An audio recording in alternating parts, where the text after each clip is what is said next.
Bargo sat stoic in the courtroom. You, Michael Shane Bargo, are sentenced to death. He didn't even flinch when the judge sentenced him to death for the 2011 murder of 15-year-old Seth Jackson.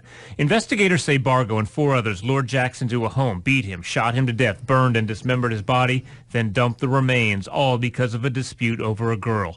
The judge called it the most cold and calculated murder he's ever seen. The death penalty is not only justified, it is the only appropriate sentence based on the evidence and the law of the state of Florida. Seth Jackson's family decided not to go to court today. Bargo's grandmother broke down crying, and his family didn't want to talk as they left court. But his attorney pointed blame at Jackson, saying he was a violent person who made plenty of threats. To burn their house down, to rape them, to shoot them. Jurors didn't get to hear about that, and she believes it will be part of his automatic appeal to the state Supreme Court. She also feels Bargo's age should have spared his life. He was 18 at the time of the murder. But the judge didn't see it that way, and he agreed with the jurors that Michael Bargo deserves to die. The defendant shall be taken by the proper authorities to the Florida State Prison and there be kept under close confinement until the date of his execution. Bargo's attorney said they will gather up all the transcripts and the materials from the case and hand them over to the public defender's office. An attorney from that office will file the appeal with the state Supreme Court. Reporting from the Marion County Courthouse, Jeff Deal, Channel 9 Eyewitness News.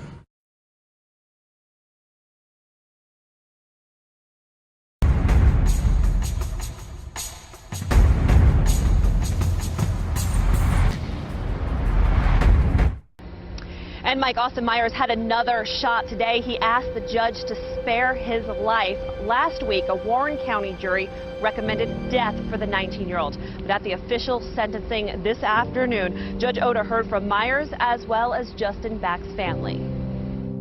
Austin could have stopped it, but tells Justin it's okay, it's almost over.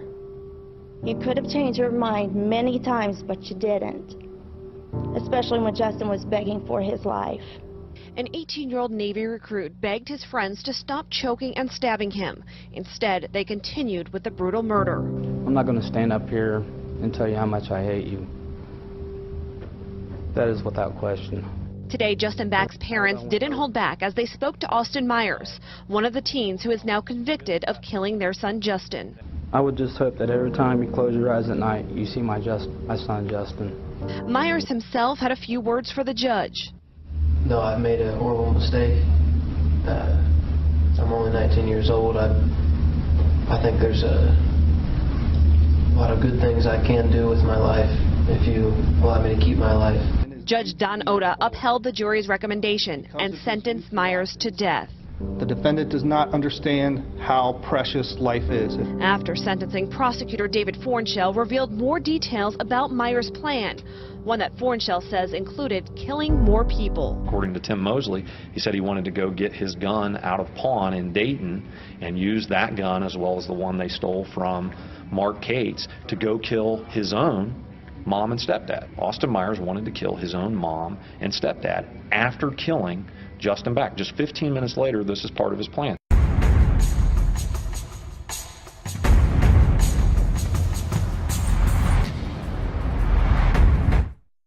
Breaking news here, Steve, on MSNBC. Dylan Roof will get the death penalty. That is what these 12 jurors have unanimously decided today. Dylan Roof will get the death penalty for 18 of these 33 federal charges that he was convicted on just last month. Dylan Storm Roof, 22 years old, now becomes the first person in America to be given the death penalty in federal court for a hate crime, Steve. This marks the end of a very emotional, difficult, and historic trial here in Charleston, South Carolina.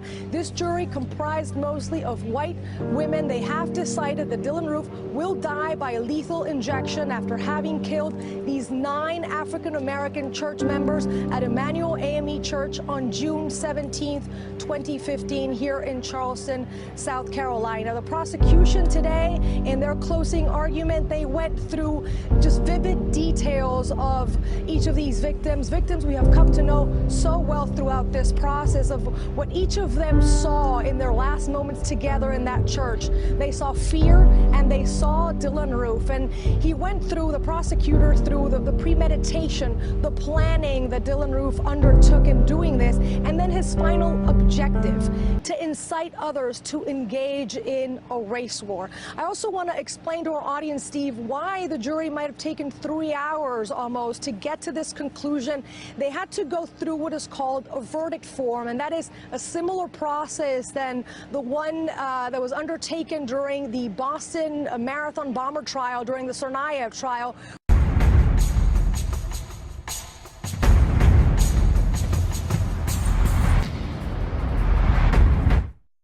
We begin tonight with the death sentence for a gang member who killed a high school football player because he carried a red backpack.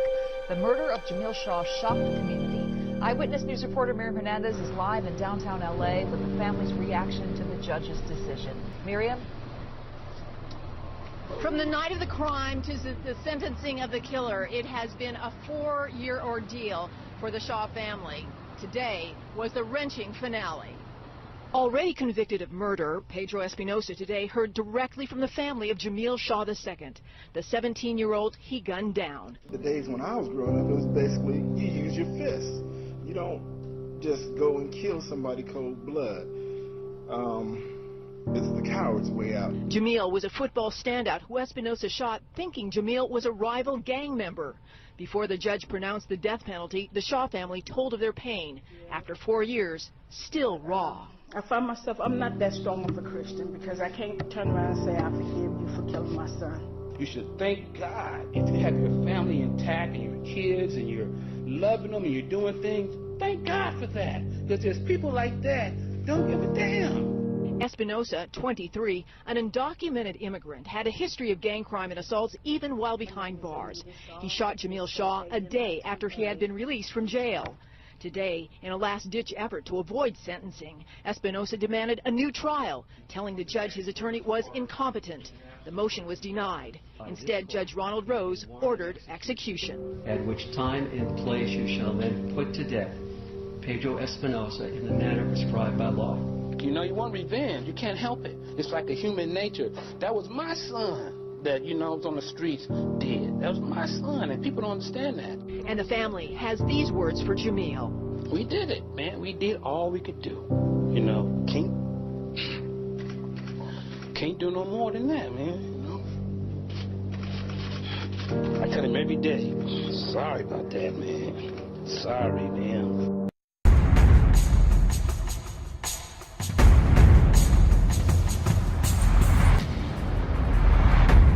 CR-0333, State of Texas versus Travis James Mullis. Special issue number 1, answer, we the jury unanimously find from the evidence beyond a reasonable doubt that the answer to special issue number 1 is yes. Signed by the foreperson of the jury. Special issue number 2, we the jury unanimously find that the answer to special issue number 2 is no. Signed by the foreperson of the jury. Will the jury return in open court the above answers to the special issues submitted to us, and the same is our verdict in this case, signed by the foreperson of the grand jury. Does either side desire to have the jury poll as to their answers to these special issues? We do not.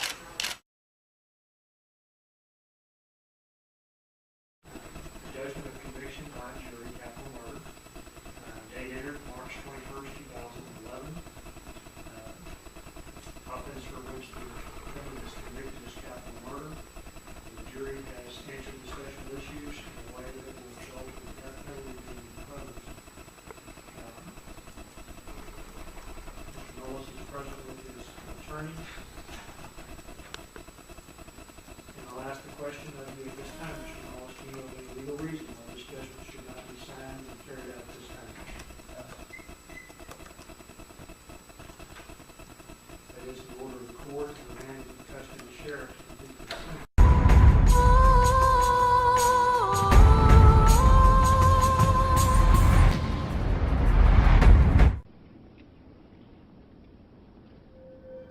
Brandon Lee Bradley, you have been given the opportunity to be heard and show cause why judgment should not be imposed and offer matters of mitigation.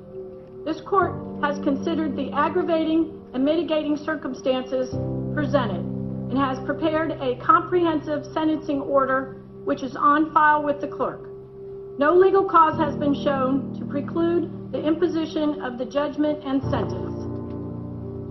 This case involves a completely senseless murder of a law enforcement officer who was simply fulfilling her duties as a public servant by initiating a traffic stop to investigate the Econo Lodge robbery as reported by its motel owner. Deputy Pill acted professionally with the defendant during the traffic stop and provided him countless opportunities to exit the vehicle over the course of 3 minutes. Never did Deputy Pill take her firearm out of its holster, draw her firearm, or threaten the defendant. The bottom line is that the defendant murdered Deputy Pill in a selfish, foolish, and futile attempt to avoid returning to prison for violating his probation. The defendant planned well in advance of the shooting of Deputy Pill that he would do what it took to avoid incarceration, even if this entailed using a gun to shoot an officer. Despite ample time for reflection, to abandon his plan to avoid arrest, and even being urged by his then-girlfriend and trusted friend, Andrea Michelle Kirshner, not to shoot Deputy Pill, the defendant did so regardless. The defendant chose not to just shoot Deputy Pill one time, but fired off 7 more shots. The defendant's brazen, premeditated, callous, and cowardly action of shooting Deputy Pill multiple times on a public street in a neighborhood of congested single-family homes mandates nothing less than a death sentence. Therefore, Brandon Lee Bradley, as to count 1, you are judged guilty of the crime of first-degree murder for the unlawful killing of Deputy Barbara Pill. For this crime, the court sentences you to be put to death in the manner prescribed by law. As to count 2, you are judged guilty of the crime of robbery. For this crime, the court sentences you to serve a term of imprisonment in the Department of Corrections for the state of Florida for a term of 15 years. As to count 3, you are judged guilty of the crime of fleeing or attempting to elude a law enforcement officer, siren and lights activated with high speed or reckless driving. For this crime, the court sentences you to a term of imprisonment in the Department of Corrections for the state of Florida for a term of 15 years. As to count 4, you are judged guilty of the crime of resisting officer with violence. For this crime, the court sentences you to serve a term of imprisonment of 5 years in the Department of Corrections for the state of Florida. These sentences are to run consecutive with each other. The defendant is entitled for credit for time served of 844 days as calculated by the clerk. You are advised that this judgment and sentence shall automatically be appealed to the Supreme Court of the state of Florida. Defense counsel is directed to perfect the appeal. The public defender is hereby appointed to represent you on appeal. Should you not have private counsel or are unable to afford private counsel, you are hereby remanded and without bail to the custody of the sheriffs of the Brevard County to be delivered for commitment to the Department of Corrections, where you will be confined until final execution of this judgment and sentence prescribed by law. Mr. Bradley, may God have mercy upon your soul. This court is now in recess.